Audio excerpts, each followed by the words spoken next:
ചെങ്ങന്നൂർ താലൂക്കിൽ ആദ്യം digital resurvey നടപടികൾ പൂർത്തിയാക്കി. മാന്നാർ പഞ്ചായത്തിലെ മാന്നാർ വില്ലേജ് നേട്ടത്തിൽ. താലൂക്കിലെ ചെങ്ങന്നൂർ, മാന്നാർ വില്ലേജുകളാണ് ഡിജിറ്റൽ സർവേ നടത്തുവാൻ തെരഞ്ഞെടുത്തത്. ചെങ്ങന്നൂർ താലൂക്കിൽ ആദ്യമായി ഡിജിറ്റൽ റീസർവേ നടപടികൾ മാന്നാർ ഗ്രാമപഞ്ചായത്തിലെ മാന്നാർ വില്ലേജിൽ പൂർത്തിയായി.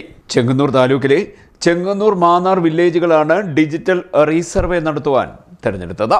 10 ഉദ്യോഗസ്ഥർ കഴിഞ്ഞ മെയ് മാസത്തിലാണ് ഡിജിറ്റൽ സർവേക്ക് തുടക്കമിട്ടത്. മാന്നാർ വില്ലേജിനെ 59 ബ്ലോക്കുകളായി തിരിച്ച് ആധുനിക ഉപകരണങ്ങളുടെ സഹായത്തോടെ കൃത്യതയോടെയാണ് അതിർത്തികളുടെ നിർണയം നടത്തിയത്. ആലപ്പുഴ ജില്ല കേരളം മൊത്തത്തില് 4 വർഷം കൊണ്ട് എല്ലാ വില്ലേജുകളും കേരളം മുഴുവനായിട്ട് 4 വർഷം കൊണ്ട് സർവേ പൂർത്തീകരിക്കണമെന്ന സർക്കാരിന്റെ പ്രഖ്യാപനത്തിന്റെ ഭാഗമായിട്ട് ഡിജിറ്റലായിട്ട് കേരളം മുഴുവൻ നടക്കുന്ന പ്രക്രിയ നടന്നു വരികയാണ്. അതിന്റെ ആദ്യഘട്ടം 200 വില്ലേജ് സർവേ നടപടികൾ പൂർത്തിയായി. രണ്ടാം ഘട്ടത്തിൽ 250 വില്ലേജ് ഉണ്ടായിരുന്നു.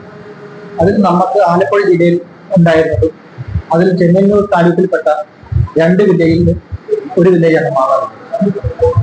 മാന്നാർ വില്ലേജിന്റെ സർവേ നടപടികൾ 2024 മെയ് മാസം ആരംഭിച്ചു. റീസർവേ നടപടികൾ, ഡിജിറ്റൽ സർവേ നടപടികൾ എന്ന് പറയുന്നത് എല്ലാ സേവനങ്ങളും ഓൺലൈൻ ആയിരിക്കുന്ന കാലഘട്ടത്തിൽ സർവേ നടപടികളും ഓൺലൈൻ മെത്തേഡിൽ സർവേ നടത്തിയെങ്കിൽ മാത്രമേ ഈ സേവനങ്ങൾ ജനങ്ങൾക്ക് അതേ രീതിയിൽ ലഭ്യമാകും. അതിനായി ഇന്ന് ലോകത്തിൽ ലഭ്യമായിട്ടുള്ള ഏറ്റവും കൃത്യവും വില കൂടിയതുമായ സർവേ ഉപകരണങ്ങളായ RTK,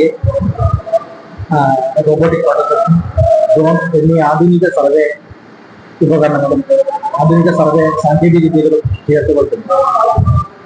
4 മാസം കൊണ്ട് ഒരു വില്ലേജ് പൂർത്തീകരിക്കാനുള്ള രീതിയിൽ വളരെ കൃത്യതയോടുകൂടിയും ജനോപകാരപ്രദവും എല്ലാ സേവനങ്ങളും ഓൺലൈൻ മെറ്റീരിയൽ ആവത്തക്കുന്ന രീതിയിൽ എല്ലാവർക്കും ജനങ്ങളുടെ ഒരു കൂട്ടായ പങ്കാളിത്തത്തോടു കൂടിയിട്ടാണ് ഡിജിറ്റൽ സർവേ നടപടികൾ.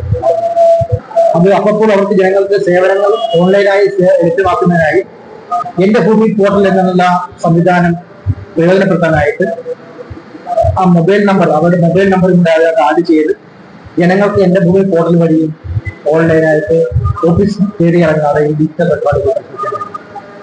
കൂടാതെ ഓരോ വാർഡ് ബേസിലും സർവേ നടപടികൾ പൂർത്തീകരിച്ച ശേഷം ഈ 59 ബ്ലോക്കുകളിലും നമ്മൾ ഈ സർവേ കഴിഞ്ഞത് അപ്പോൾ തന്നെ ജനങ്ങളെ ബോധവൽക്കരിച്ചത്. ശേഷം സർവേ നടപടികൾ പൂർത്തീകരിക്കുന്ന ഒരു മെത്തേഡുണ്ട്, 90 നോട്ടിഫിക്കേഷൻ. ഈ 90 നോട്ടിഫിക്കേഷന്റെ കാലാവധി അതിന്റെ ആരംഭം 8/4/25 ആരംഭിച്ചു. ഈ 1 മാസക്കാലം, ഈ 8/4 ശേഷം ഒരു മാസക്കാലം ഭൂ ഉടമകൾക്ക് ഈ റെക്കോർഡുകൾ പരിശോധിക്കുന്നതിന് അത് ഏതെങ്കിലും രീതിയിലുള്ള കൂട്ടിച്ചേർക്കൽ ഉണ്ടെങ്കിൽ അതിന് അപേക്ഷകൾ നൽകിയും ഈ റെക്കോർഡിനകത്ത് മാറ്റം വരുത്താൻ ഒരു അവസരമുണ്ട്.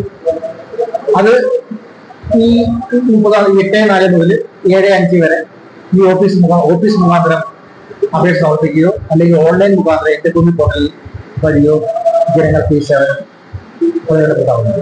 ഓരോ സ്ഥല ഉടമയും ബോധ്യപ്പെടുത്തിയാണ് ഡിജിറ്റൽ റീസർവേ നടപടികൾ പൂർത്തിയാക്കിയതെന്ന് ബന്ധപ്പെട്ട ഉദ്യോഗസ്ഥർ പറഞ്ഞു. വാർഡ് മെമ്പർമാരുടെ സഹായത്തോടെ സർവേ സഭകൾ വിളിച്ചുകൂട്ടി ഭൂ ഉടമസ്ഥരുടെ ആശങ്കകൾ പരിഹരിച്ചു.